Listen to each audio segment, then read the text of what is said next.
Well, the first thing we're going to do is inspect our case here and make sure that our bore holes are all nice and straight. Nothing's gouged up on the inside of these things. The bearing is supposed to fit tightly into the case, but not, you shouldn't have to hammer this in there.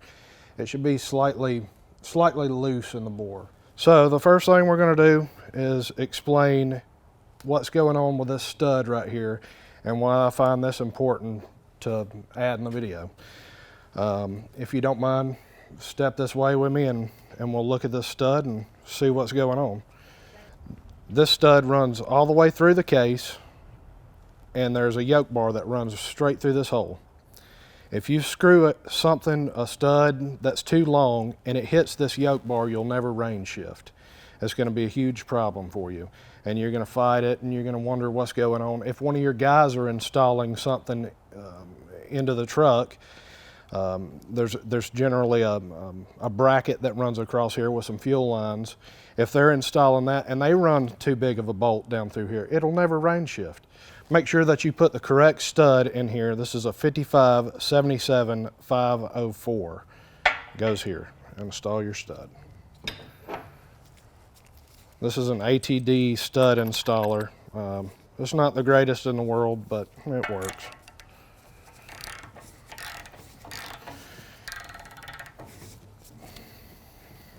This is going to bottom out on the collar of the stud.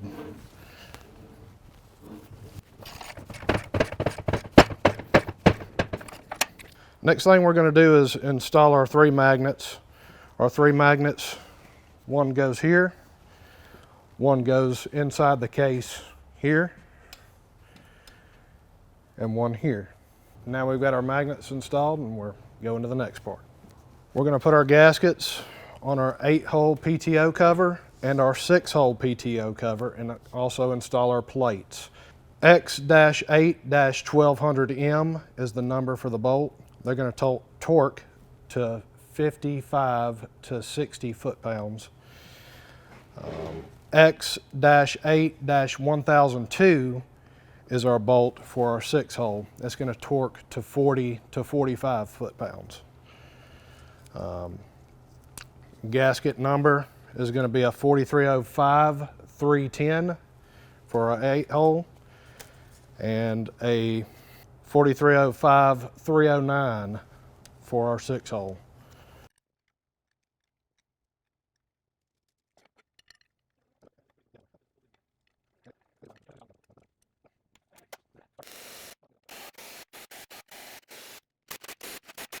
There's 2 plugs, actually 3. You got this plug here, that's for your temperature sensor or something like that, your transmission temp sensor. 4304-023 for the plug with the O-ring on it. And that's going to go right here. And I finger tighten that. There's no sense in getting any tighter right now. Somebody's going to have to fill that up with oil, so you don't want to hammer down on it. X12-1207 for the plug on the bottom. You want to look really good and make sure that there's threads going all the way out for this plug. If it's got like a chamfered area around it, then it's going to be the same plug as the side plug with the O-ring on it. But this one's a pipe thread here, so it goes there.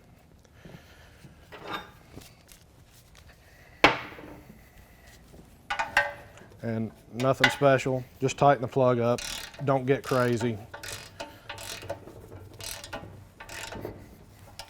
That's tight enough. Now we're going to install our reverse idler.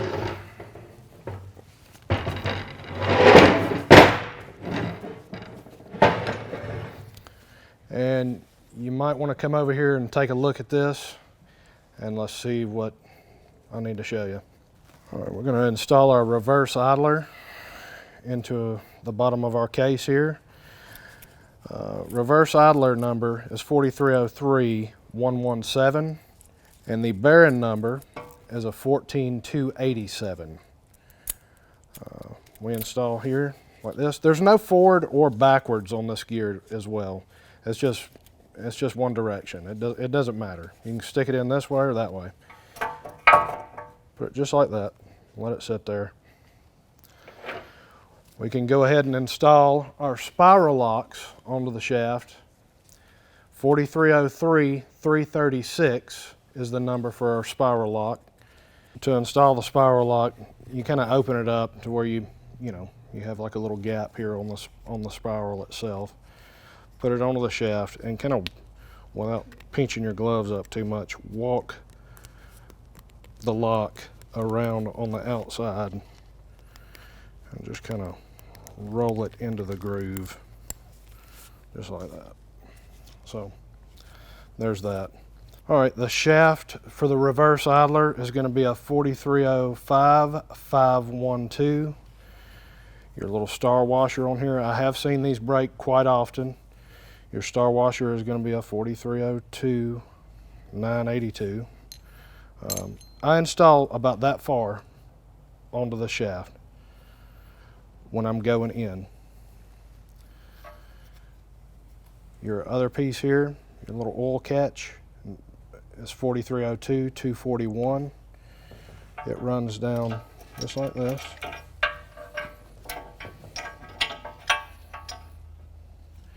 And then with all in one kind of motion, just kind of get your, oh, I'm sorry. Just try to get your pin to go into the bearing in the center of this. You'll kind of lift up a little bit, and now it's starting to go into the boss. Well, I'm about to. It's a little higher than what you think. So just push in. Now you don't want to turn this like this. This needs to be like this. Kind of almost up and down, kind of maybe a slight little bit of an angle. But now you're going to take your heel bar, and you want to get a heel bar that's small enough that it's not damaging these threads. I don't have a puller for this. I just stick a bar in there and just knock it in that way. But somebody might have a puller and they might be using a snatch hammer, and you don't want to ruin it for the next guy. All right, it's going to be loud. I'm going to beat this in there. Take your heel bar through the center, knock it in.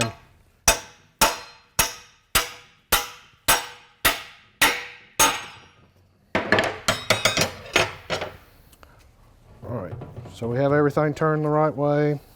We need to put another spiral lock here.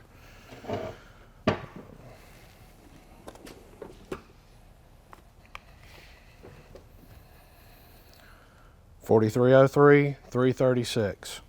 Now, this one's a little bit more tricky because it's further down. You know, it's not as easy just to roll it around on your thumb like the other.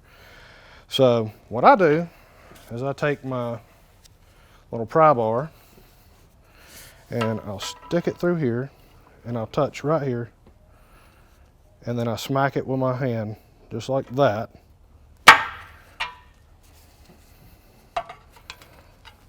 And then kind of walk it onto the groove.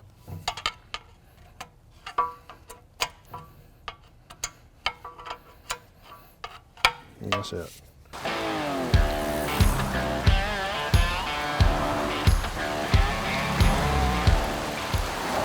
All right, let's take a peek at how these countershaft assemblies go together and what orientation that we need to put the gearing. So you have two countershafts that run through this transmission in the front box, the upper and the lower. An easy way to tell which one is the lower is this little cutout spot right here. This is where your pump gear rides. The other one obviously does not have that. If you had let's say you had a non-pump unit or an internally cooled unit, you would have two of these shafts in there. But this video is pertaining to an internal pump, so you have the pump shaft in this. So, with that said, You also have these Keyways here, 4302317. It's got this little funny looking cutout spot in it right here. That's going to go in this direction, just like that. We're going to hammer that down into the shaft itself. It will fit. It's kind of a tight little press fit, but it'll go. And that's what way we're going to do it. Now how I like to prep these is I like to take my buffer and run sideways through this and this, because this is a machined out area. It's got sharp edges. And then I'll also run my buffer down the side of this and this. That way, you know, it'll kind of just fall down in there fairly easy. Just like this, angle it this way, down this groove here to knock off the burr. Same on the opposite side. Take your key on this side. Just slightly hit it. You're just kind of rounding that. All right, we've already buffed our shaft here. We're ready to install a keyway. It's important not to touch this keyway to this gear up here, because you'll end up bending this keyway up, and that's not cool. You don't want to do that.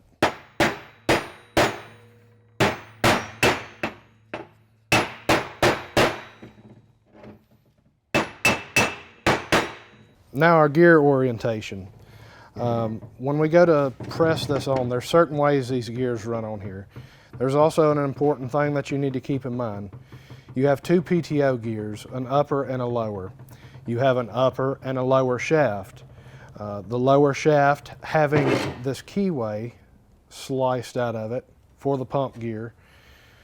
The lower shaft is obviously going to be on the bottom side. You need to make sure that you have the right PTO gear going to the bottom side. There's two different sizes. The larger gear is going to go on the bottom. So we're going to put this with the shaft. We're also going to put this for our upper. The orientation of these gears are just like this. The boss of this gear, 4302420, is going to go this way. This is going towards the front of the transmission. Our next gear, 4302422, the boss of it is sticking out further on this side. They're all traveling towards the front. Same with this gear. 4303184, which is overdrive, facing to the front. It sticks out a little bit further. I don't know if you can see that, but it's pretty even here. Just like this. Your PTO gear. You could put this either way, but I mean, your PTO's got to engage into this gear. And you see how this is kind of like a rounded area here? It's kind of smooth, like a smooth transition of tooth. You know, it'd be hard for something to engage into this side. This right here, this needs to be facing the back of the transmission. And then you've got your headset gearing, 4303121. It's going to be just like this, kind of countersunk in. Everything's kind of like the boss on this one is kind of facing the PTO, and the boss of this one is facing the PTO gear. And not to mention, you'll have a zero designating where you need to put your timing mark. So everything just like this. Now let's squeeze this stuff down. And we're going to take second gear and third gear and press them on the shafts first. We don't press any more than that, or you can press less. You can press just one gear at a time. That'd be just fine. But I press two at a time, and that's what the service manual says it's okay to press two, so that's what I do. Orientation of the gearing, you got the flat going to the flat of the next gear, the boss coming forward. Next gear goes on, the boss of this coming to the inside of this, and the boss of the next gear sticks out a little bit further, and it goes to the front. One thing I like to do is add a little bit of oil around this just to help it slide on there. This is a press fit. It's very tight. In the service manual, they say a 20-ton press is what's needed to press these countershaft gearings. Obviously, I've got a 100-ton press here, and sometimes you need a little bit more, in my opinion, a little bit more than 20 tons. There's times it gets pretty hairy, as you'll see when we install this. Take a little bit of oil and go around the shaft of this and just kind of squeeze it down on there. That's good. That's as good as it's going to get anyway. Flat, flat. Boss sticking up. This being the boss. The boss up. Just like that.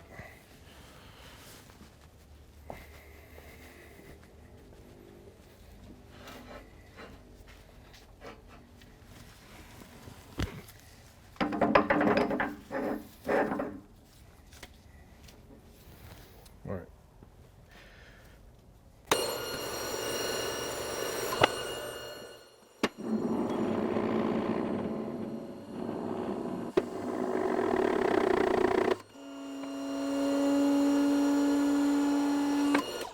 Now we're ready for our second part of this. Now we're going to squeeze our overdrive gear down onto our shaft here. We're keeping, as with tradition here, our PTO gear is going to be next, but this boss is going towards the front. So we're going to go ahead and put this, making sure our keyway lines up with everything. If you don't do that, something bad's going to happen.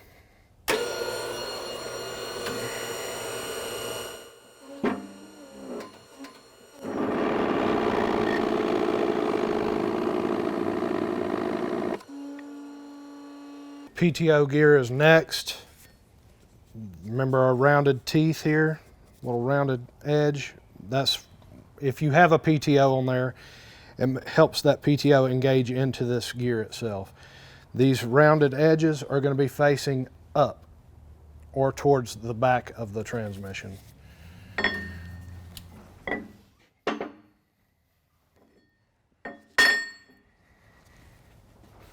And also we're keeping in mind 208/40, that's our PTO gear here for our upper counter shaft. Our lower has the keyway in it.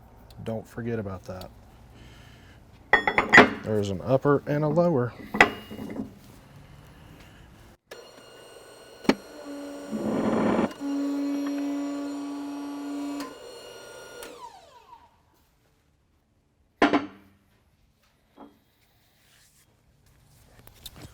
See our boss sticking out on this side? That needs to go towards the PTO gear. Also, you can look right here, you can see that your 0, that's your timing reference to the counter shaft. That's going to be facing towards the front of the transmission. So it goes on like this.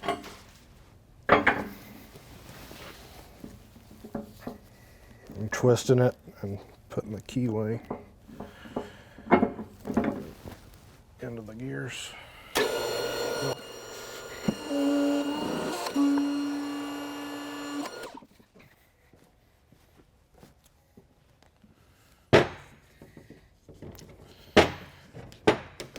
One surefire way to know that you've pressed these correctly is to look here at the end of the counter shaft itself.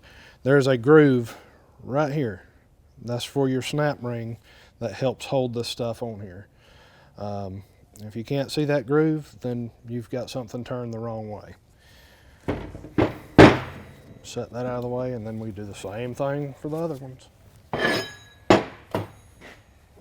Now we're going to do the same thing to the lower countershaft, pressing all our gears on there. Remember, flat to the flat here. With our boss sticking up. It's kind of same as before. Boss sticking up towards the front. Put a little oil on it. It doesn't matter, it's a press fit.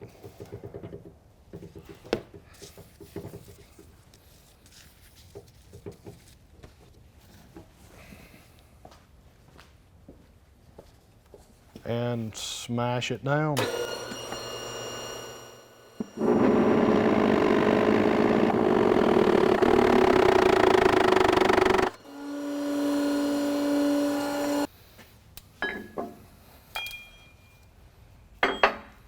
Same as before, overdrive gear back on, boss towards the front.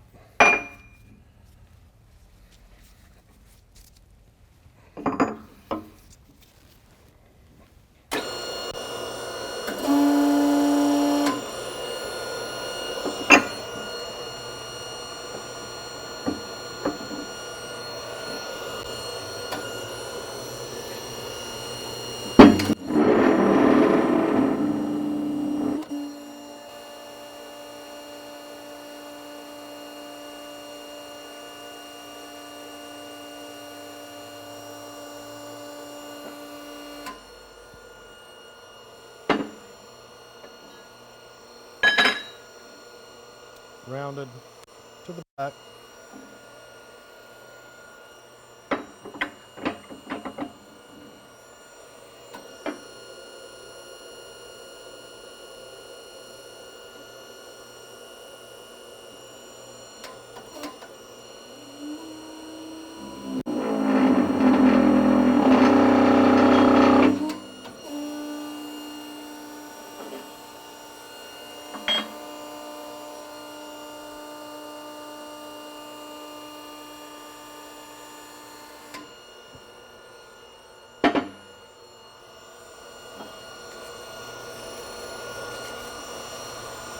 Boss to our Pto gear.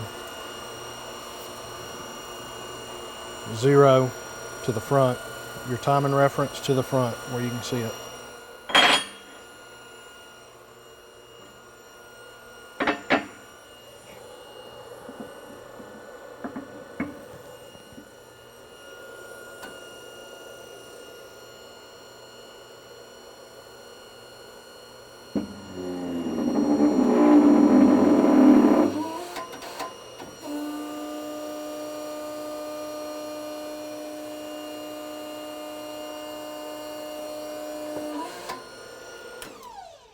We're all done with that.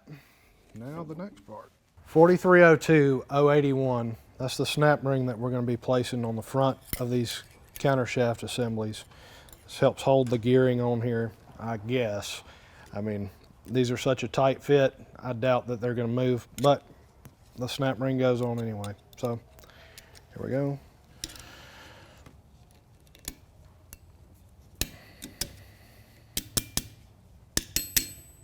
And that's that. Now we got to place our other snap ring on and we'll be good to go. Good. Now's the perfect time to go ahead and apply our timing reference marks on these counter shafts. Rotate it around, you can see where the keyway runs through the counter shaft itself. If you look directly above that, you'll see the 0. That's where your timing mark is. So you're going to mark that tooth. You're going to be looking at it from this side, the actual gear side itself. So, you know, if you mark it right here, it's not going to do you any good. You ain't going to be able to see it. You got to mark the actual tooth itself. Put some paint on it, rub your finger down it. It's good. Now we're ready to build our main shaft assembly and go ahead and stack our main shaft. All right, so we have our main shaft pieces here and parts, and we're going to go through them and show you what we have here. Move this to the side. We have our main shaft itself, 4304617. We have our keyway, 4302-316. We have our non-selective main shaft washers. These washers are all the same. There's no feeler gauging in between any gears. They're non-selective. That means you put them in there, they're where they're supposed to be. 4302-258. There's 6 of those. You have a 4302-259, which is going to go right here at reverse. We're going to go inside of here. But the sliding clutches themselves, 4302-256. There's 2 of those, and this one looks almost the same, but it's different. This is the 4304-014. This is going to be in the front of your main shaft assembly. This does not go in the middle, in between reverse and first, or second and third. This is a 4th and 5th. Reverse gear, 4303-033. First gear, 4302-411. 4302-421, that's going to be second.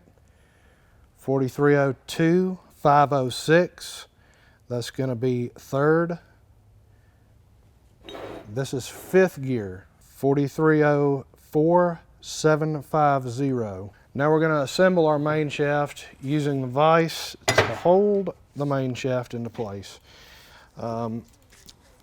You can put a mark on this, a reference mark. I generally don't do it, but you can, just like this. That way you know where you're sliding your keyway in every single time. You'll know it's always right there. The washer slides on just like this, and you're going to turn it just a little bit, just like that. That way your keyway can fit into the washer right there. Now everything's nice and tight. It can't slide and move. If you don't have the keyway in there and you got to move it, the stuff just falls down, and you got to start all the way back over. So you turn it just like this. We're going to put 5th gear on, a washer, turn it. Our keyway fits. Yep. We're going on with 3rd gear now. Remember, don't rotate any of this stuff as you're assembling it. And if you drop this stuff, it's fine. It's going to be just fine. Just start back over. But now you've got all that stuff locked together because the keyway is in there. I'm spinning it because the keyway's in there. There's a notch in the sliding clutch to go over this keyway. It's notched out to hide it. But you can't just slide this, you can't just slide it on like that because of the tang of the keyway itself. So you got to remove the keyway. Slide your sliding clutch down, line it up with your little mark. Push your keyway down first, where everything's keywayed back in.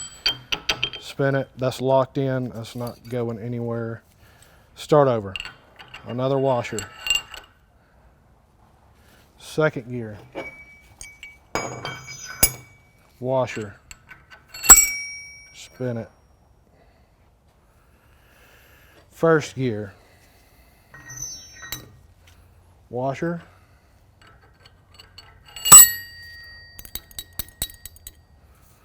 Run your keyway down through, make sure everything's still there. Yep, nothing's fell out of time. Sliding clutch.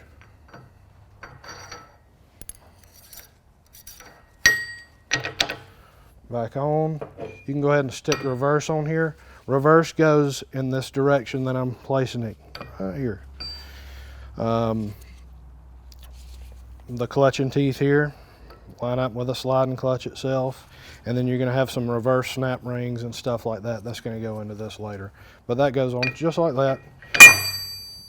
Now we're going to place our 4302-259 washer on here just like this. Turn it, keyway back through, and that's it. All right, so now we're going to time our headset gearing for this thing. The easiest way that I know to do this is just sit it on something like this. The two teeth that are touching and flat, just put a dot here and here. Now straight up here and here, you'll see that these need two marks as well. And that's 180 degrees out from each other. We placed a single mark on our counter shafts, so we place a double mark on our main drive gear. These run together.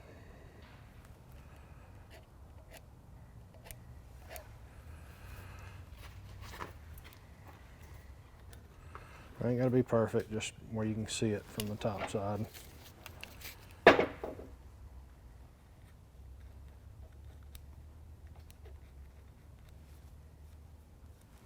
There we go. Now we're ready to put our lower counter shaft into the case and start actually assembling this front box. So the way I put this into the case, I hold it just like this. One hand under, one in the front. You will pinch your fingers if you're not careful. Put it into the back. The back of the counter shaft, where the reverse gear goes, is going to go through the hole just a little bit. And, you know, just kind of get it in there and then move your fingers out of the way and then kind of push everything into place. All right, so now we're here. I slide it forward, just where this is kind of protruding a little bit from the front of the case. And we're going to get our G54 timing block, and we're going to place that back here on the back side. Place that in the back. There's several ways. Some people will use the timing block in the front. I use it in the back. This is how I do it. And you just kind of turn that into the bore, and that's going to hold that center. And we're going to push the whole assembly forward to the front of the case. From here, now we're ready to install our bearing on the front.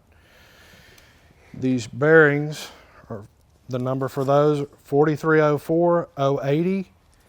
The bolt is an X-7-1005, and the washer is a 4304024. That we can go ahead and stick our bearing on the front. And what I do is kind of put this stuff just like this and finger tighten it. It's kind of protruding back. This is a tapered end on this thing. You can take this and kind of pick it up and put it into the bore just like that.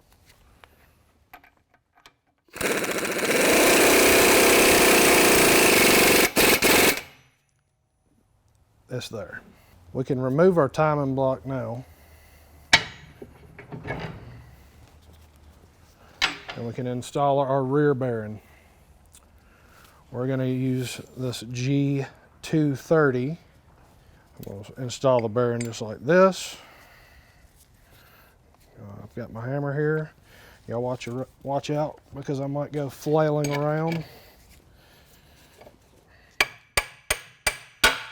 You're going to kind of, once you start it on there, kind of pick up a little bit to help this go into the bore. Don't just sit there and beat the fire out of it because you're going to tear up the bearing if you're not careful. Just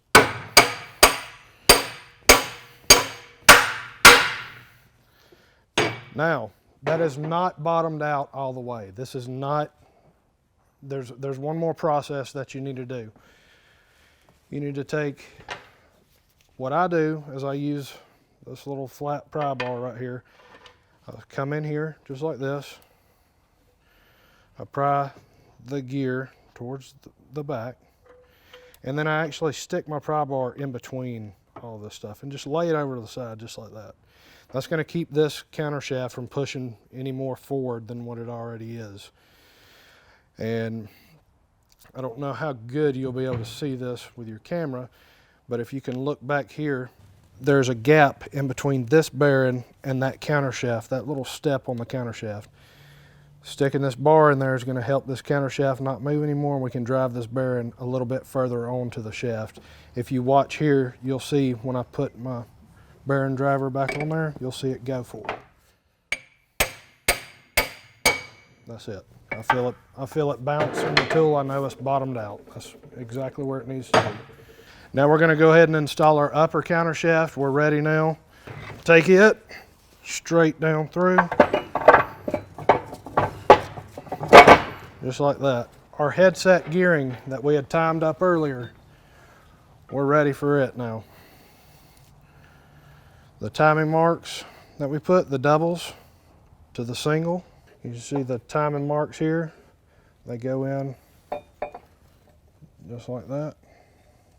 And just let it sit down there. That's fine, it ain't going nowhere. Now we need to install our input shaft.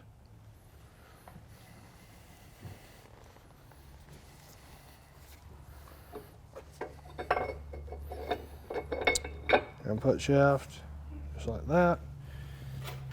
We're going to install the snap ring now in the front. Kind of push your gear forward a little bit. And I come in up the top, just like this, on the side, push down, and I'm rotating my screwdriver like this. I've already got this snap ring started. It's already pretty much in there. But come in, and it's there. Snap ring's where it needs to be. Now it's time for input shaft bearing. We're going to slide it on. Kind of stick it into the bore a little bit. We're going to use our G35 tool to push this input shaft bearing onto the shaft.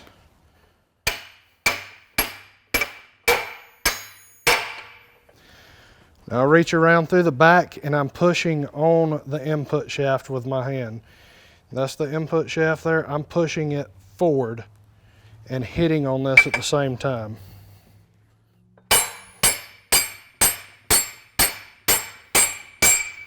That's bottomed out.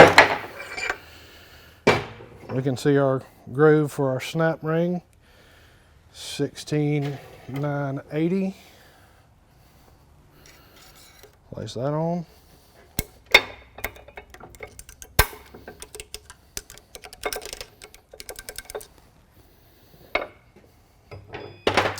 And we're going to double check and make sure that our gear timing's still in where it needs to be. And yes, you can see these two teeth make contact exactly how they're supposed to. It fits right on the inside of that headset gearing.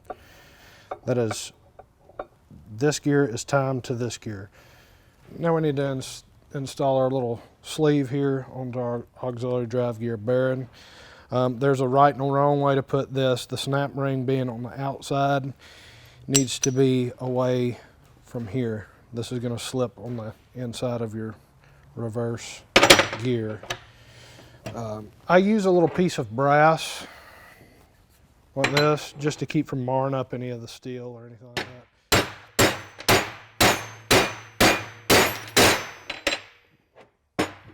That's ready. Take your hook. You want to come in at this angle, holding the reverse gear up against first. Slide the input shaft, the end of the input shaft you see here. That's going to go into this bushing. The end of the main shaft into the end of the input shaft. Slide it in like that.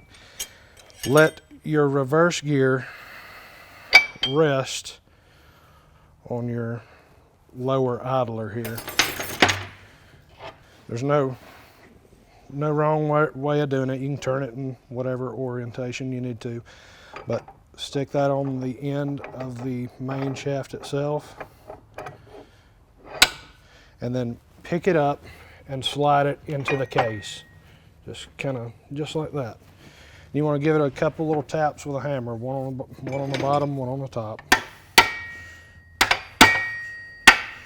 Now, you should be able to slide your input shaft backwards and forwards like that. It's kind of important. You want it to flop around like that. Make sure everything's out of gear. Slide it all the way forward. I use a little shaft like this to go in the front of this and pull away. I'm pulling everything away. Now you got to get this reverse gear off of this lower idler. So it's got to go a little bit further towards the front.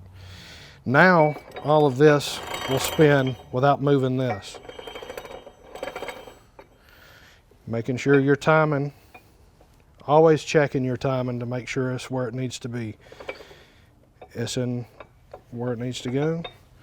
We need to rotate this around to find our other timing mark. Just like that. Now we slowly bring it up to just like that.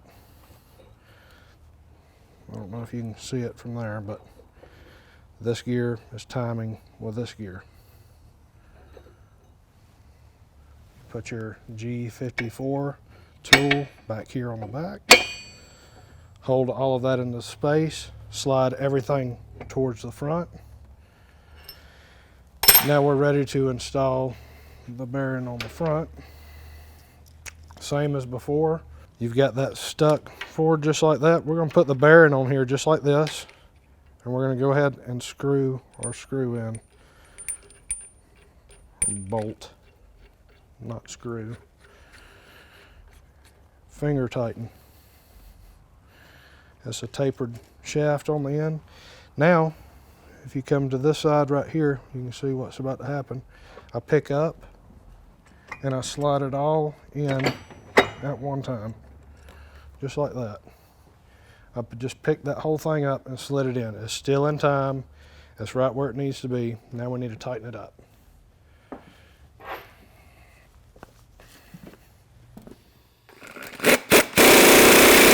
I'm constantly wiggling right here with my hands too. Anytime I'm putting something together, I'm always moving it and rotating to make sure that nothing's binding on the inside of this thing or, you know, something weird like that. You want to just constantly rotate. Anytime you're putting something together, move it. Now we're going to install our rear bearing onto here. Everything is timed right now in the front box. Pull this out, throw it down. Put your back bearing here, 4304, 080.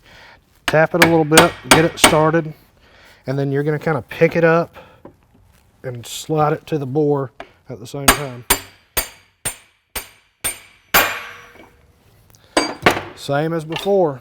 We take our bar, we slide it back, stick our bar in, lay it down, back to the bearing, and tap it in.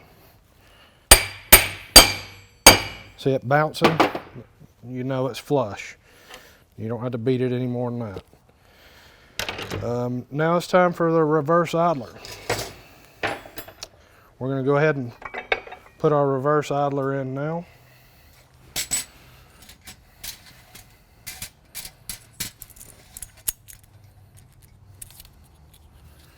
No right or wrong way of putting this in, forward or backwards. Slide it in, just like that. And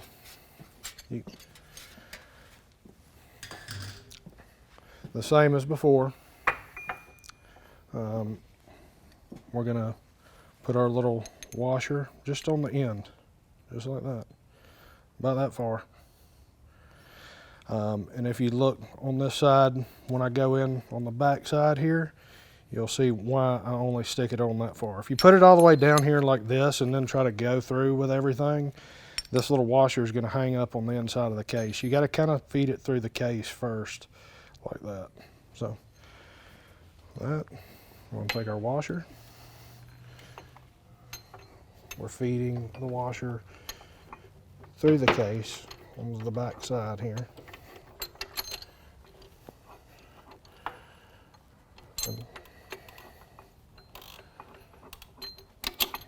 Just like that.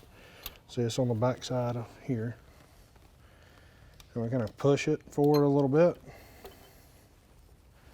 Take our next piece here, 4302-241.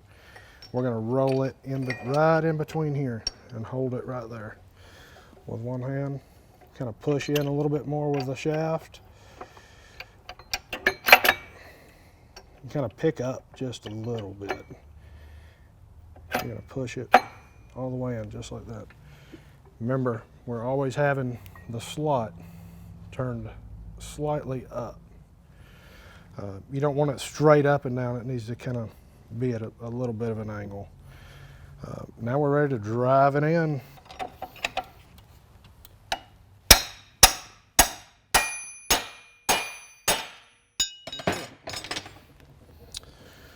Snap ring, installing it just the same as before. They're kind of a pain. Stick it on just like that. Take your bar, put here, and push, like with a smacking pushing motion, and then walk it on.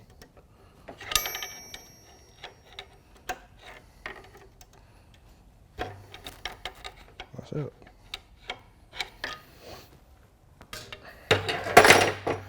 That's where it should be. Now we can slide our reverse gear back. We can actually pull our bearing out of here now. Auxiliary drive gear bearing.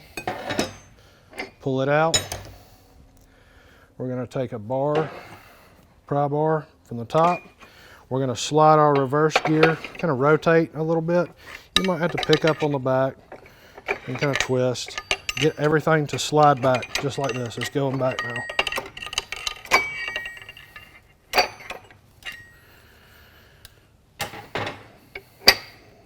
Reverse gear back. Now we're ready to add our snap rings to the back. This 3-prong reverse spacer is going to go just like this. Part number, by the way, for this is 4302312, and it's going to go right into those 3 grooves. There's no right or wrong way of putting that in there. You can put it in forward or backwards. This next snap ring, which is a 4302184, you're going to take your large snap ring pliers,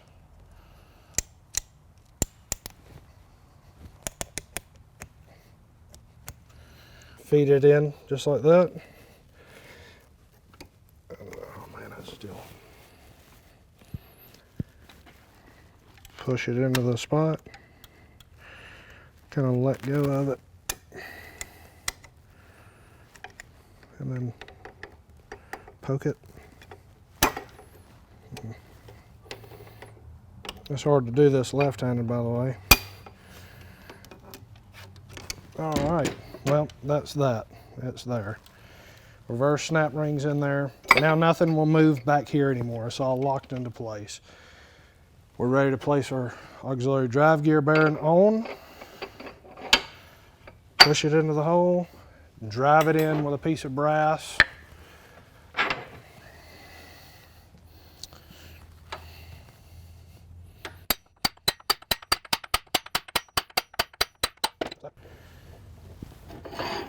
Now you have your bearing retainer. It's going to go on just like this.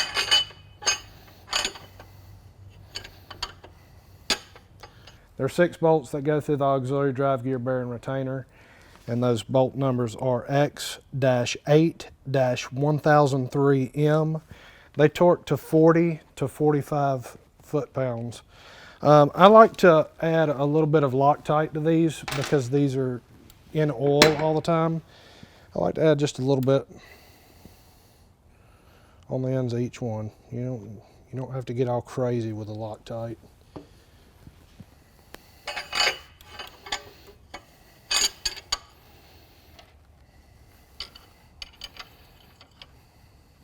Tighten the bolts up. Like I said, 40 to 45 foot-pounds. This is how tight I get them. We're going to add our pump drive gear now. It goes down here just like this, and there is a right or a wrong way to put that on there. It's got a bevel on it, like a little boss that sticks out. That boss is going to go towards the back of the counter shaft, just like that. We got 2 snap rings we're about to put on. 4302082 is the number of the snap ring. Snap ring onto lower shaft here. Kind of push it into place. That's good. Now the snap ring for the upper shaft.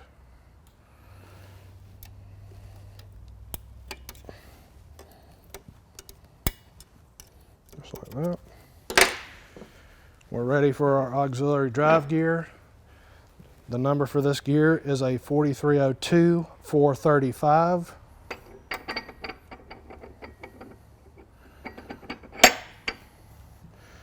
Once you get that on there, you need to pull your main shaft back just a little bit. You'll get a little bit more slack out of everything. Pull it back just a little bit. All right, now you're ready for your auxiliary drive gear snap ring. 17399 is the number on the snap ring. We're going to put it on here. And this is a tough little snap ring too, so you might want to watch out because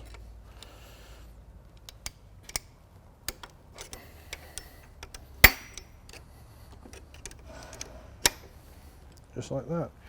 Now we need to put a input shaft bearing cover onto this. There's 6 bolts around the input shaft bearing cover. Like I said, this input shaft bearing cover, the number for it is a 20550. The gasket is a 14311. And these 6 bolts are going to be an X-8-1004M. They're going to be torqued to 40 to 45 foot-pounds. One thing to notice about these input shaft bearing retainers, this little slot here. This little slot has to line up with this little hole. That hole is a drain back for oil returning back into the case. There's no gasket or seal here. Sometimes when you take an input shaft apart, you'll find a little seal here. That is a shipping seal, and it's for shipping purposes only. It's not sold. As this thing turns, it is turning just like this, and it's pulling the oil back into the case. From here,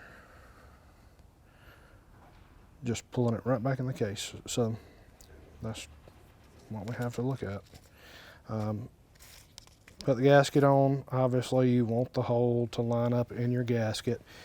And the way to keep from my way anyway, I like to put one bolt down here right to the left side of the hole, and I like to stick that in there and then put that right on the left side of the bolt down here of the hole, the return hole, to keep from losing your place.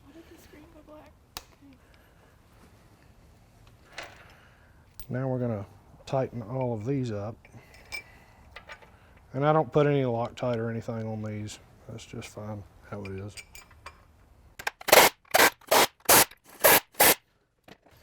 And now we're going to install the pump gear.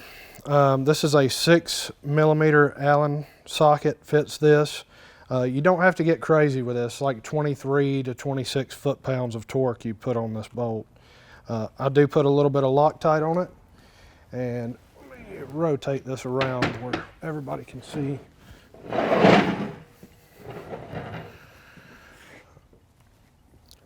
You got to be careful putting this thing on here. Goes in like this. There's a dowel. I don't know if you can see this, but there's a dowel that lines up on the inside of the case right here. So you want to put this in just like this. Start your bolt if you can start it.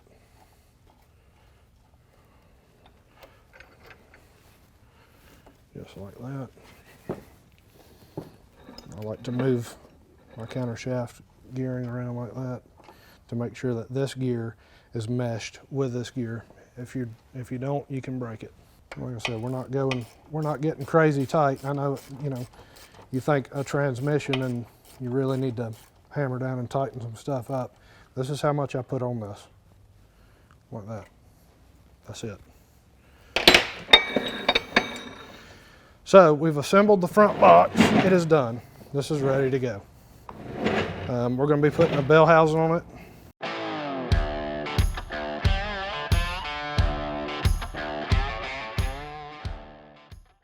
4306 584 is the gasket number.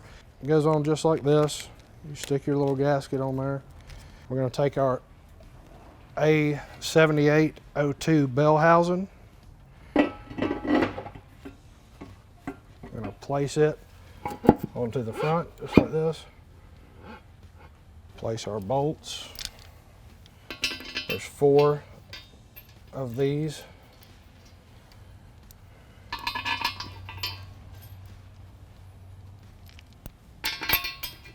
And 6 of the large nuts.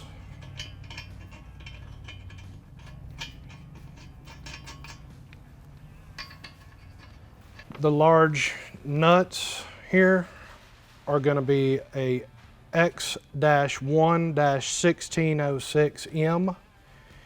These 4 shorter bolts are going to be an X-8C-1209M. And these largers, they torque to about 180 to 200 foot-pounds. And then your short bolts are about 72 to 80 foot-pounds.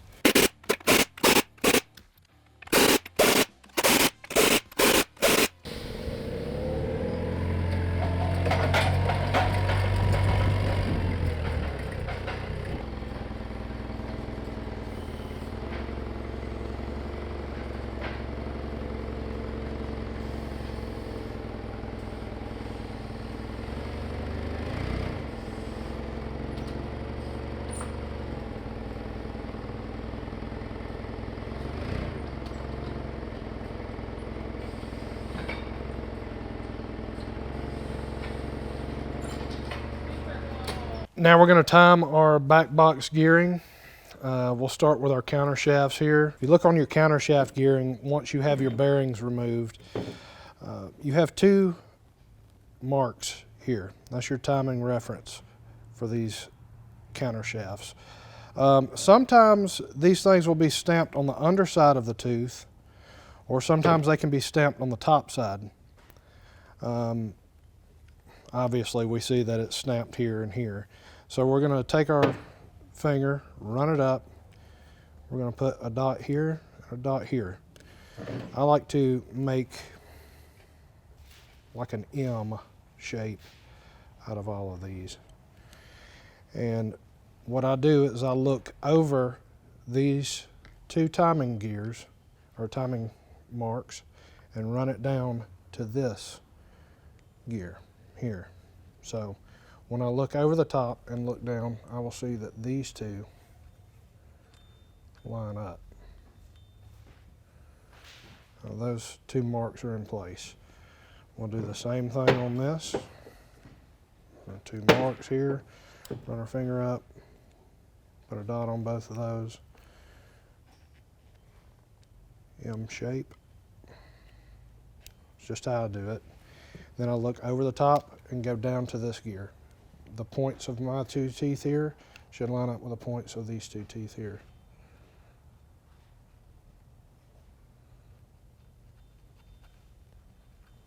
Your bull gear,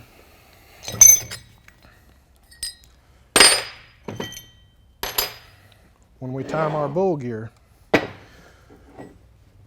we're adding a single. This is a double here. This is where your bull gear runs up in this area. You've got a double here, you're going to be a single here, and it's 180 degrees out. So, just like that. And then you run it up.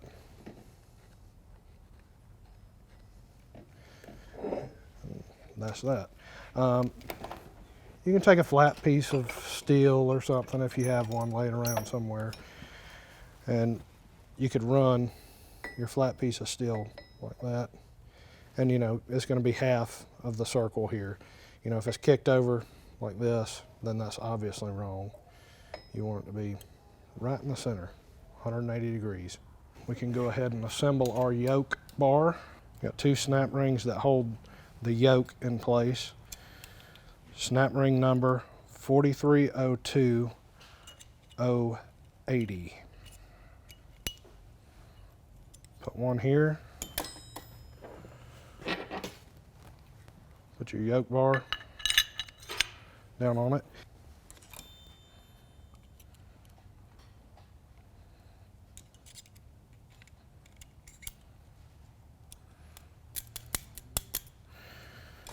It's important to pay attention to these snap rings when you disassemble. These are extremely bad about breaking a corner of this snap ring off. Always look at the little snap rings on there. Let's go ahead and put some bearings onto our counter shafts. Bearing number is 4302074. You can use this G230 to install the bearings. They just drive on.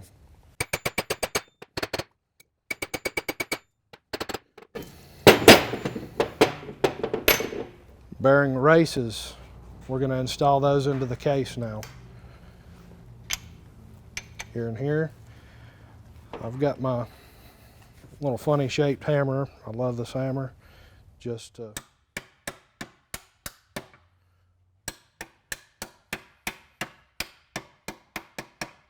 want to take a flat punch and you want to seat that all the way up against the case.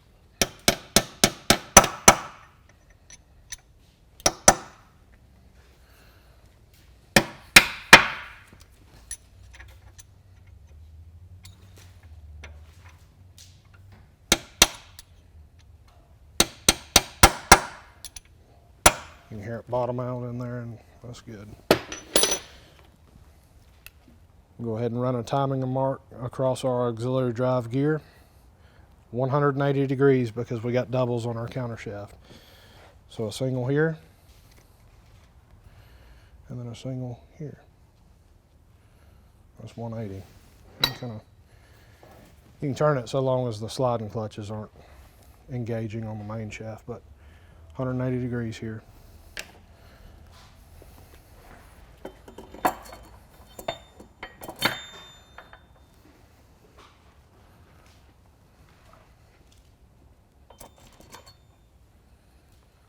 That's exactly where that needs to be. All right, now we're going to assemble our synchronizer. I lay a clean rag down on the table like this. This is the low range side of your synchronizer here. This is what I call the pie. 4300 924 is the number of this. It's going to go just like this. You got the high range. Then we're going to take our 14897 springs. There's 3 slots here to put these into under the high range side of the synchronizer. Place all 3 in. You're going to turn this to where you'll have to look over the top here, and you'll see where this spring is touching this leg of this synchronizer. And that's exactly what we want it to look like, just like that. Making contact. We're going to push straight down and twist at the same time. And then I move it down and up to make sure that it's working correctly. And I leave it in the up position. That's just a habit of mine. Now we can get some oil, and we want to oil this. You don't want to install this dry.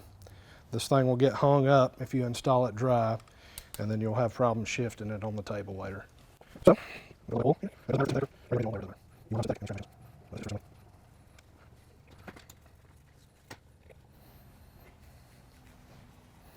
and we take our yoke bar, and this is going to run through the case of the transmission. Your top plate is actually going to lock to this pin later on when we get to that point. So it's going to go in this direction. High range, into the groove, to the transmission. Place that into the little hole there. Just like that. Now, for our bull gear and bearing installation here. Bull gear number 4302427. You've got a spacer that goes down on here, 4302243. That's first. Then your bull gear. It kind of slides over that spacer. Then you've got a 22898 spacer, that goes on the top. A good habit to get into, push down with your thumbs on this spacer and pull up on this gear to feel the tolerance that you have in between the gear and the spacer. It should be just a little bit. I mean, it's, you know, maybe 5/8 thousandths, something like that. Your bearing. When you unwrap this out of a bag, get out of the habit of just automatically thinking that that's the low, you know, this goes on here this way. Look at your bearing first and foremost. There's two differences in these bearings. You have a very short roller and a very long roller. The long roller always goes to the bull gear in that direction. So we'll take our G242 bearing installer and we'll smack this down.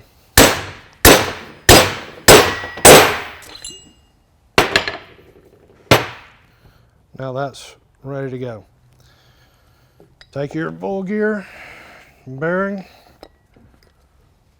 putting one side of the timing mark in, bring it around,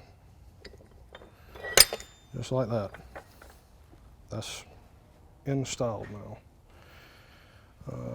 Go ahead and place your spacer on here so you don't forget about it. These spacers do nothing more than if you were to take this back box off, they keep the counter shafts from falling out on the ground. It doesn't matter if they're upside down or that way. It doesn't matter. The 4302074 bearings go back on. Drive it down.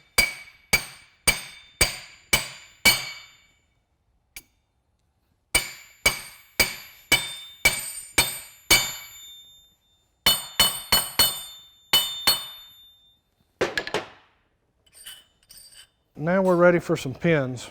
I've already buffed these pins off. Your back box locates, the cover locates to these pins.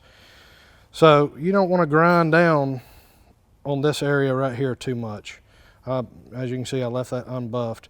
This right here, it kind of, I mean, you wouldn't want to grind just a whole bunch. You just pretty much leave it as it is, get the rust off of it. Drive those in. I drive them in from the top down, and I want them to be flush on the bottom side.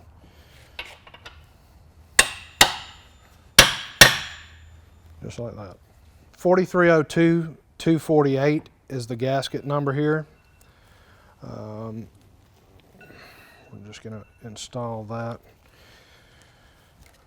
like this. Usually I'll use some spray glue or something like that, spray glue it down, but we're going to be taking this right back apart, so no sense in it. Now we're going to go ahead and install our bearing into the back box case, bearing race.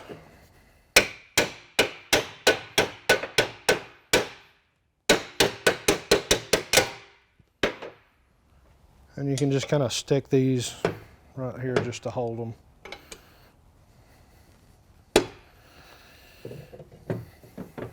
On with the case.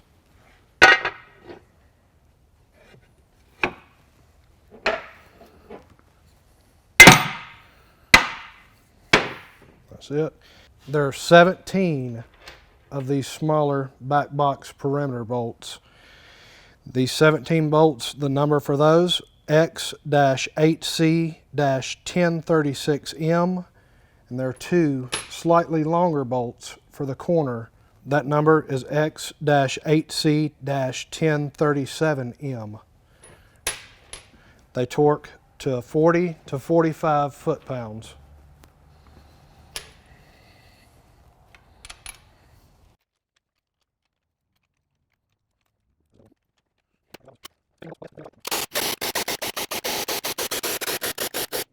Go ahead and place your upper bearing or your outer bearing.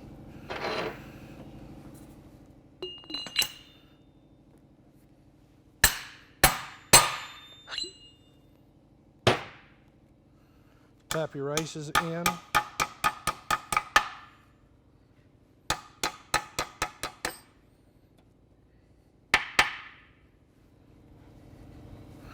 Well, those are flush and drove all the way down. They won't go any further.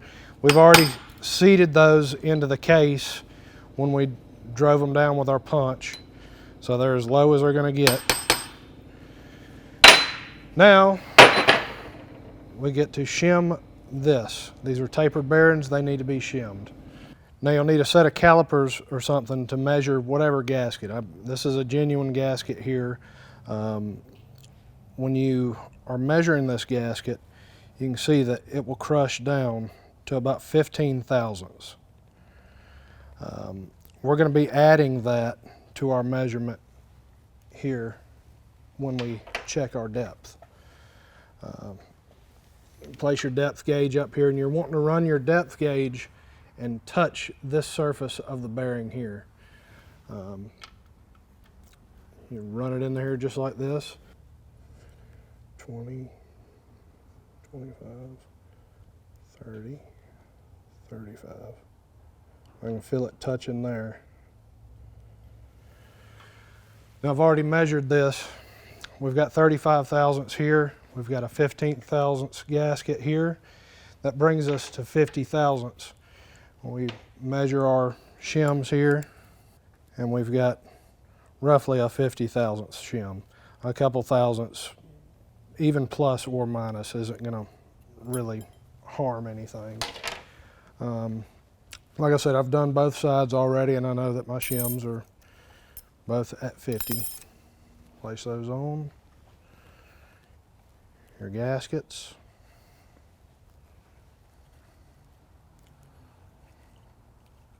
Bearing covers.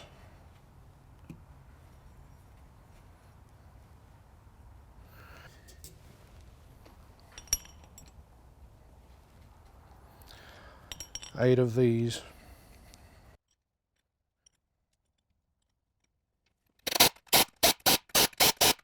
Now we're going to install the seal into our speedometer housing. We're going to use our G259 seal installer, K2918 for the seal itself.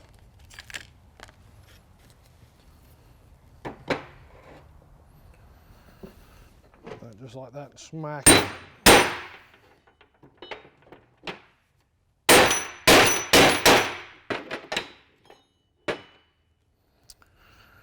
And the seal should seat inside, flush with a lip on the inside of this. There's something important to note right here. This is a little special shim that I made. It's about 142 thousandths thick. It's just two of these spacers in the shim kit. You'll just kind of glue them, like spray glue them together. And how you use this and determine what gasket. There's two gaskets in these kits, a thick and a thin. And sometimes you can read the number on these housings, and you know, it'll tell you right here, plain as day, which one to use. Well, sometimes the number's gone. This thing's been reused 100, however many times. It's been used several times, but you can lay this just like this and just run your finger across it and just feel it. If it's flat, like this one is, flat all the way across, then that means that it's the thin gasket. This housing's a screw-in Speedo housing. And if you lay that one up there and rub your finger across it, you can feel that the spacer is higher than this area here. So you know this one would take a thick gasket. We'll set that to the side. But this, being flat across, that's a thin gasket. So we go ahead and put our O-ring onto the shaft here.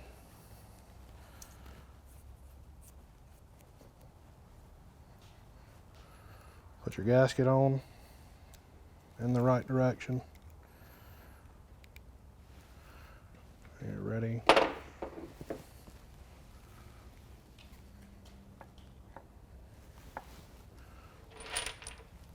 6 of these bolts.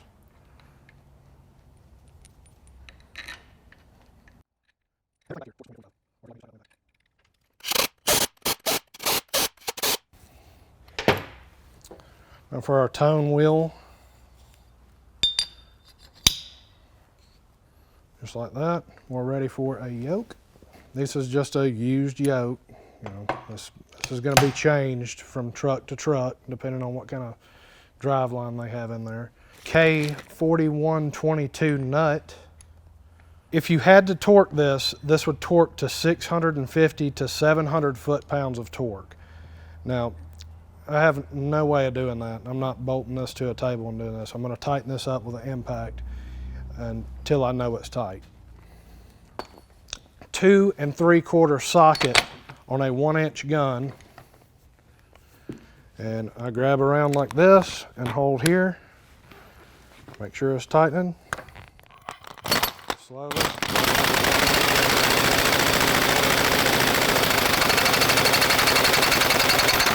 That's tight.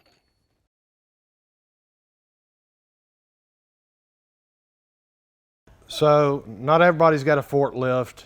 I'm going to show you how to build this on the table where you can put this back box onto here and keep it in time. There's a couple things you need. You need these timing blocks, little G251 here. That's going to keep the counter shafts in time while you feed it into this front box section and time it to the auxiliary drive gear. Anyway, here we go. Let's do it. This is just a block. I mean, it's nothing special. It's about 2.5 inches thick. You're going to lay that right there on the corner of your table. You want to get it kind of close to the edge. Take your synchronizer. It's going to fall out anyway, but I always pull it into the low side like this. I'm assuming everybody's seen how we install our bearing onto our bull gear and all this stuff. I'm going to feed that just like that. You've already seen how we time our bull gear. We're 180 out here, our timing reference on our gearing. We're going to slide this close to our, just like that. Just set it up there like that. It's going to, our timing mark is inside of our timing mark on our bull gear. Same way here, timing reference, just like that. Take our yoke bar, put it into our synchronizer like this, and you're going to kind of turn it a little bit, you know, kind of kick it off to the edge a little bit like that. We already have our bearing race installed here. I like to go ahead and put my counter shaft bearing races in. Just kind of wedge them in there a little bit just to have them there. If they don't go all the way down, it don't matter. You're kind of putting this on upside down, lining that hole with this yoke bar.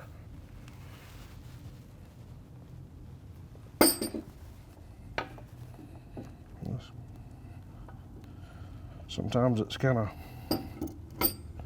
painful.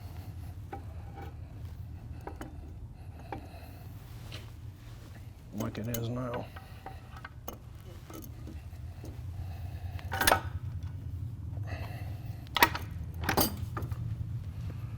right, that's there.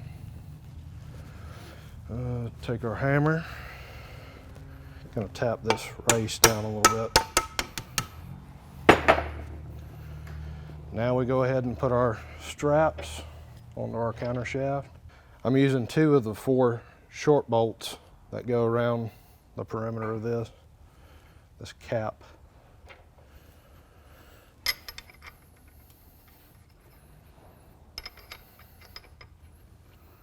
You want to go ahead and tighten those down.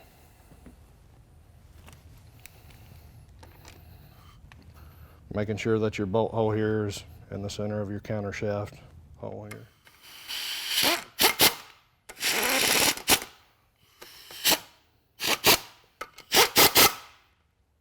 These bolts are the same as what you would put in the bell housing, the 4 bolts going through the bell of the transmission.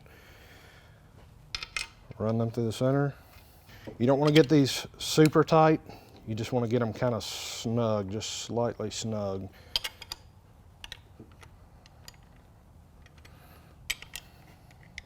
Gonna loosen everything off a little bit.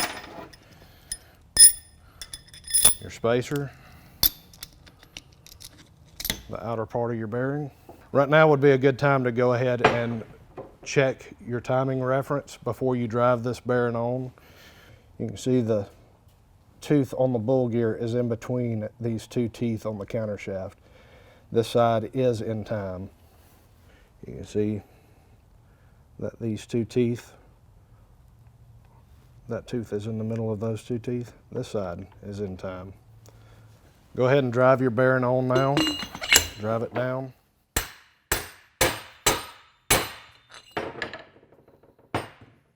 Go ahead and put your O-ring on first.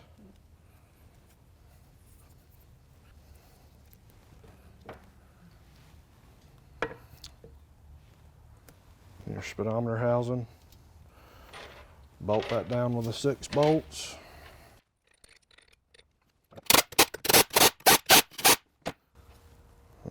Tone wheel.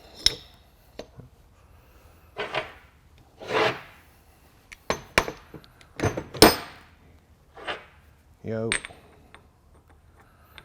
And nut.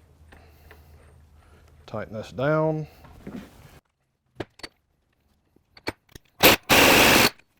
Now we're going to go ahead and flip this off. Like I said, it's going to fall out of the low side. It's in the high side now. We're going to stand it straight up and down. Everything's kind of loose. Push down on the synchronizer. It's in the low side now.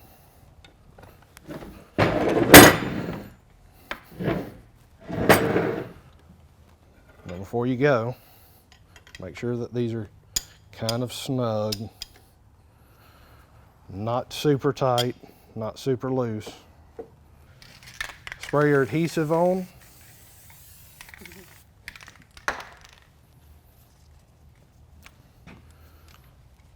Cut out here, cut out here.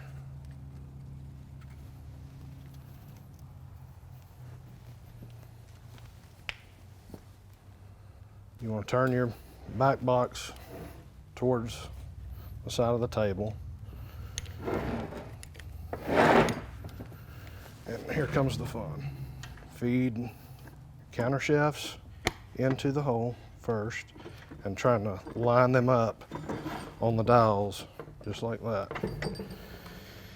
The angle that you're doing this is kind of a downward angle. If you were looking over the top, you could see that there's a little bit more of a gap here than there is down here, and that's how it wants to go on there. It will, you'll see, it kind of sucks up on there when you start feeding it into the gearing. If it doesn't go flush when you're trying to put this on here, then it's not in time. So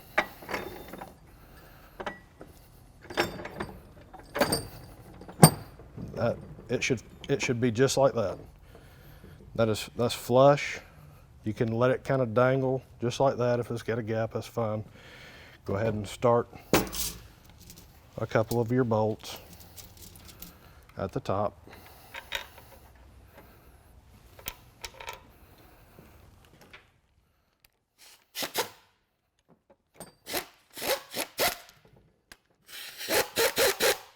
I'm not going ham with those bolts. Now your dial pins. You're going to drive these in from the back, and they go in this direction, like this. I see people stick these things in this way. That's not right. They go in this way.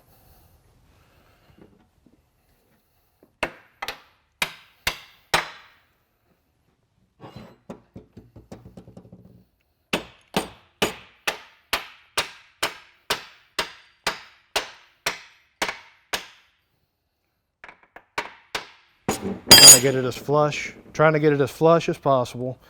Now you can continue on with your perimeter bolts, and you can start shimming just like I showed in the other section of the video. Shimming your bearing races and installing your gasket. That's ready to go.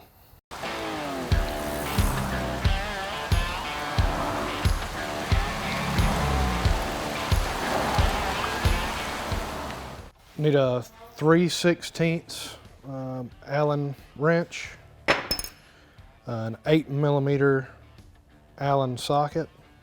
This is 3/8 drive. The shaft here is a 4305078. The keyway is a 4302159. This fork is a 4302166. We have a 4302168. 4304438.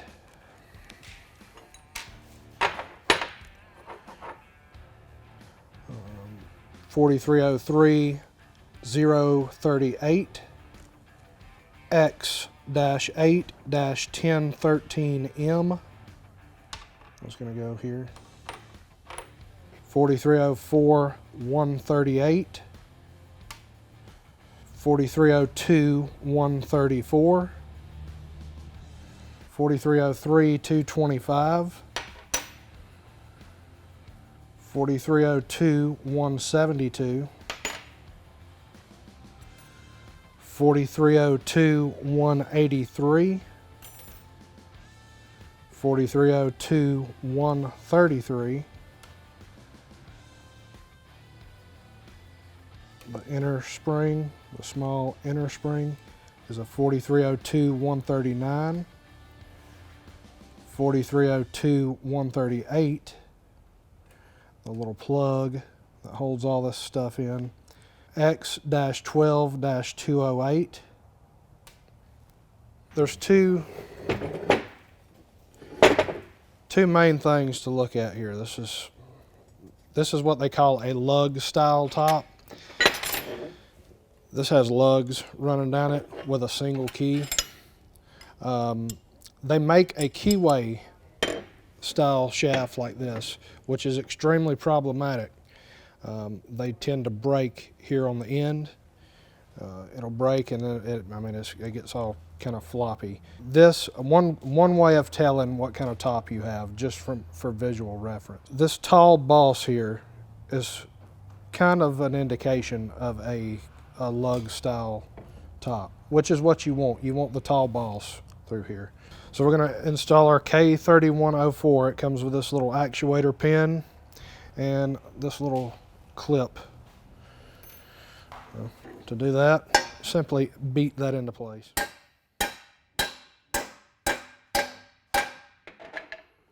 All right, now we're going to place our actuator on the pin.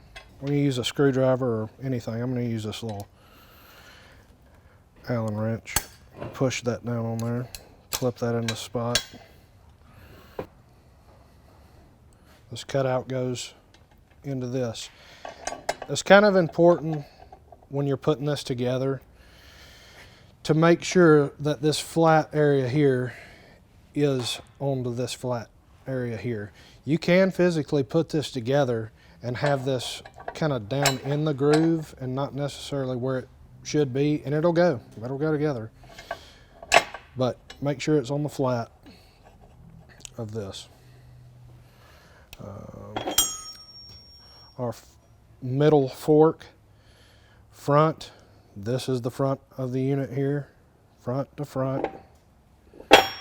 Rear fork here, front to the front. Right now is a good time to go ahead and put your keyway into this as well. The keyway is going to run down in here and sit just like this, in this orientation, not this way. This is wrong. It's going to go this way. Run your key through all this stuff and prepare to fight the aggravation. But we're going to get it. I'm going to show you how to do it. Somewhat easy. How about that?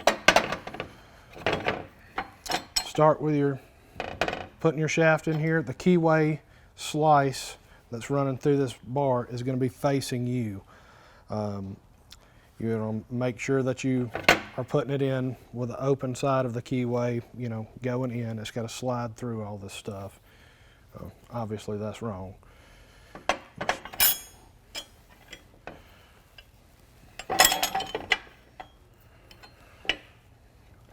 I generally like to slide this first lug over this little rocker here.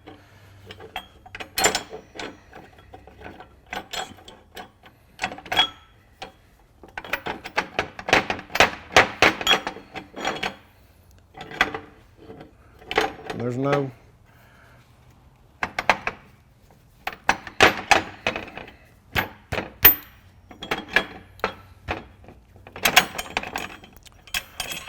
once you've fought this enough and you get it to go into here, you want to run the shaft halfway through this keyway slice here. You run it halfway in, take your fork, slide it on. Once you get to here, this is kind of like the tricky part. You want to turn your shaft here where the lug is blocked off here. You're blocking your keyway from moving by getting down into here and running that lug like that. Push it in, making sure that your keyway is blocked off. It can't move anymore. Slide your fork in, keep sliding, keep sliding. You're gonna kind of simultaneously start feeding this fork onto this shaft, pushing it in. Go a little bit further, stop. You can push back on this fork, and that's gonna allow that to free up this lug and this piece. This piece here, they have to line up right there. Once they've done that, you can take your shaft, turn it like that. Kind of, obviously you want to make sure that all this stuff's lined up as well. Push it in, and that's in there. Now we'll install this, what's called a bias plate. It's going to go in here just like this, and it's held into place with a snap ring. Snap ring, just roll it around, push it into place until it locks in. That's there. Now your top plate is all your forks, they're all where they need to be. You're good to go there. Your little plunger, your keyway that we put through here, it's important to know that when you're shifting your truck and you're pulling your truck into whatever gear, first, second, third, fourth, whatever, you're feeling this little pin rub across that ridge right there. So, you know, it's gonna have a crisp feeling when you put the new keyway in there versus an old keyway that's just absolutely worn down where this thing has rubbed across it so many times. You want to go ahead and put that little plunger right into there.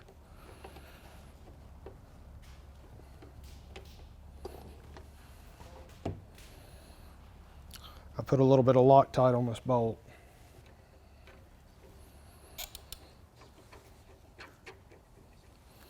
And we tighten it down.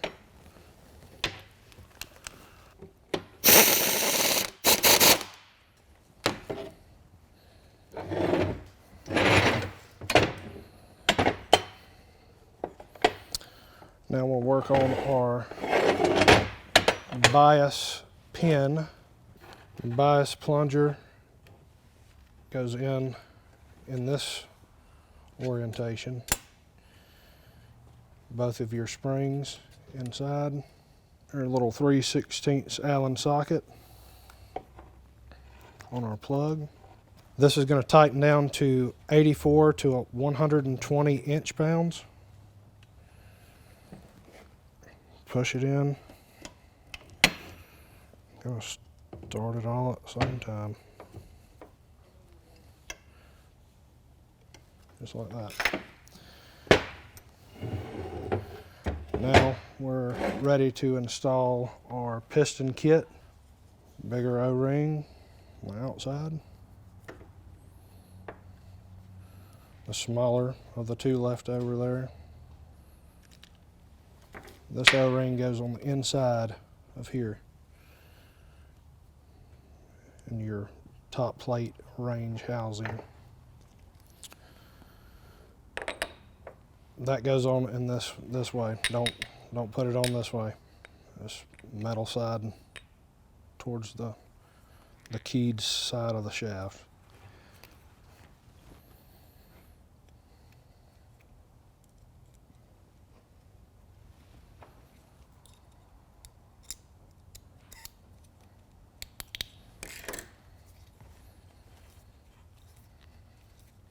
Push it towards the front and kind of push on the snap ring at the same time to make sure the snap ring's seated in there. You do not want that coming loose.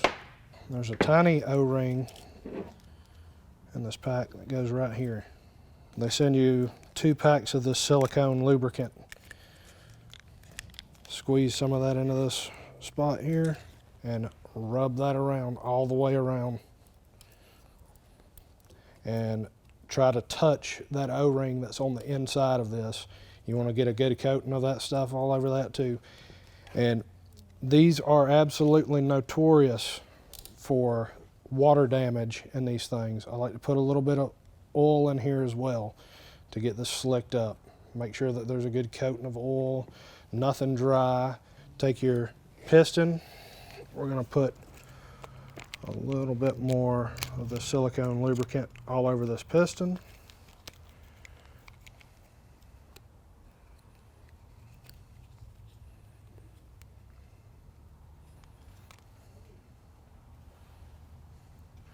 I even put a little bit up here at the top.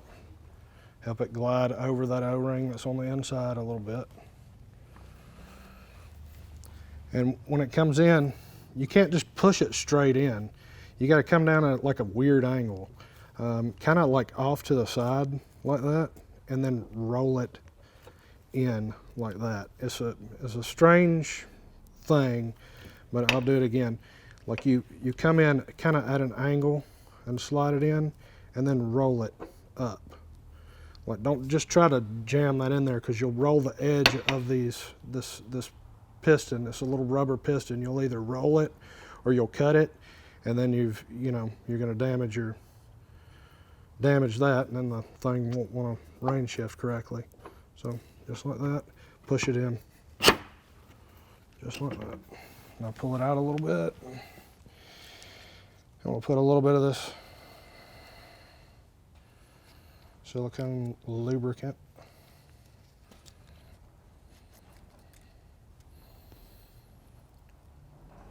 Roll that around all the surfaces there. Touch your little tiny O-ring with it. Slide it on. And I'm kind of twisting and pushing at the same time. And then your 2 bolts. Make sure everything's lined up. Put you a little drop of Loctite. Ooh.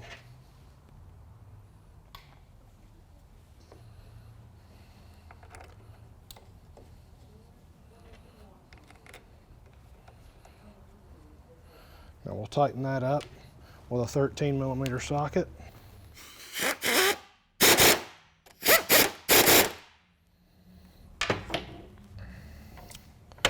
And we can add our overdrive fork now.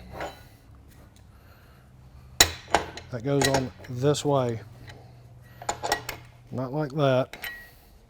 Well, I mean, if you just follow the front, I think you can manage. This is held into place with an O-ring, nothing else, just like that. We'll put our oil trough on.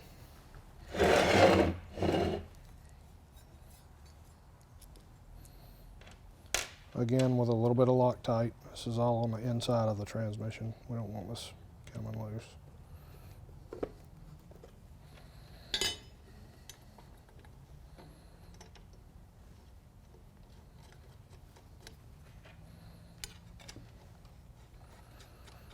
Again, tighten it up with a 13 millimeter.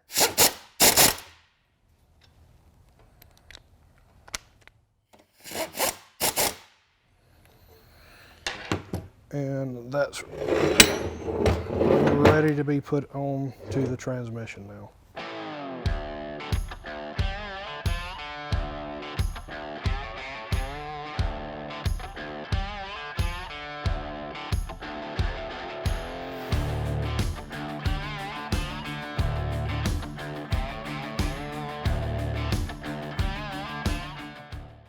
All right, we're going to install our top plate gasket now and then install our top plate that we just got finished doing. Top plate gasket part number is a 4302156. I spray glue this down because it's kind of easy to, if you don't spray glue it, like your hand can touch in such a way that you can kind of push and tuck the gasket up underneath, and the spray glue just kind of helps hold everything still.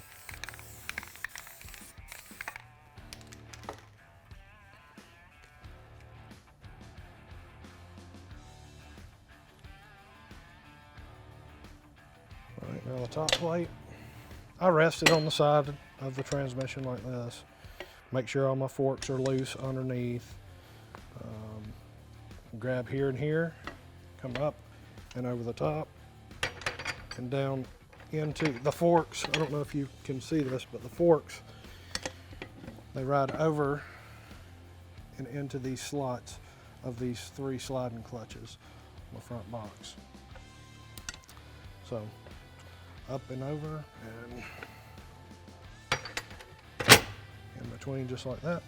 Now this is very important that when we're bolting the top plate down, you can't just start bolting this thing down right now. If you were to slide this over and bolt it down, you'd tear something up. You'd tear this yoke bar up and or this range piston. You need to make sure that this range piston here is lining up with the yoke bar going to the back box. All of that stuff needs to line up. This slot here needs to have, can't see here, let me feel it. Needs to have this piece here needs to go into here. So you can do that however which way you want to. I use a screwdriver and just kind of tap it. Just like that. Now you can hit down, spin the input shaft, make sure nothing's in gear. If it's in gear, you've got a clutch out of place, or a fork. Take your 16 bolts.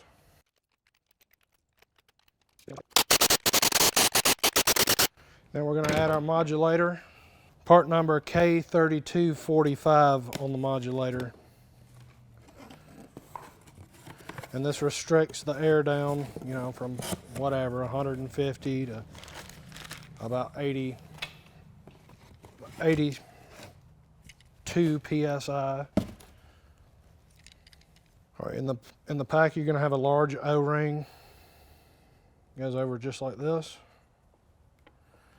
And 2 smaller O-rings that seal off from the modulator to the top plate. You need to take some of this silicone lubricant, again, put a little bit of this on these O-rings.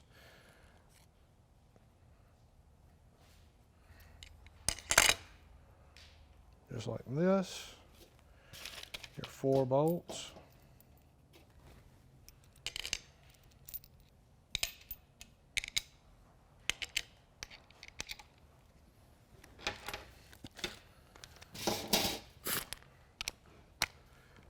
.13mm socket.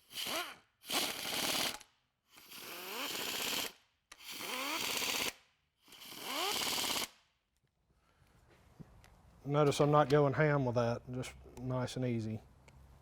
All right, now we need a little air fitting. It'll come with 2 little 5/32 compression fittings here. Just screw them down in here. And I would suggest, if you're building these on the floor to resell, don't leave these in here, because somebody's going to bump into them and then knock them off, and then you're going to have a piece of brass down this brand new modulator. Now I've got a 3/8 line going into a compression fitting with a pipe plug compression fitting that I screw into the side, just like this, where I can hook my air line to this. This is just a A6909 shift knob. That's for a 9 or a 10 speed. Either one, it doesn't matter. We do want to kind of tighten these up for right now, because we don't want to make sure that nothing's making a hissing sound or anything like that.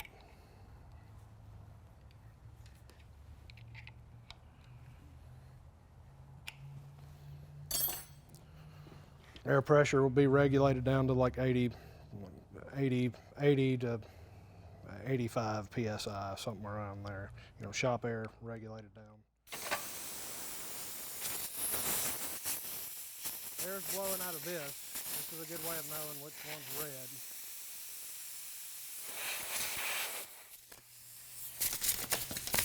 If it's flopping around like a xenomorph on Alien, you need to flip it the other way. Now we know our range, everything's working correctly there. It's shifting high to low just fine. We're not hearing anything leaking from this unit. Now we need to make sure that this will run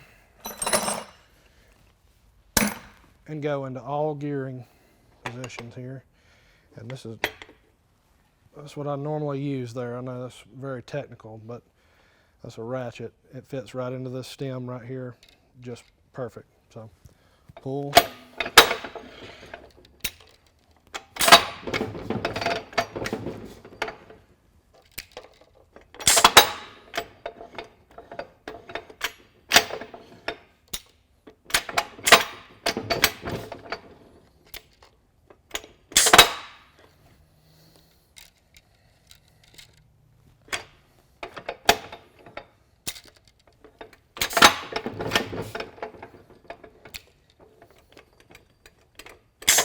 And we have a successful build. This is an FRO16210C rebuild. This does not pertain to anything other than that. This is a pump unit, what they call an internal pump. It's got a push speedo. If you have any doubts about what you have in your truck, just go back in the video and look at the gearing and the part numbers that are associated with the gearing.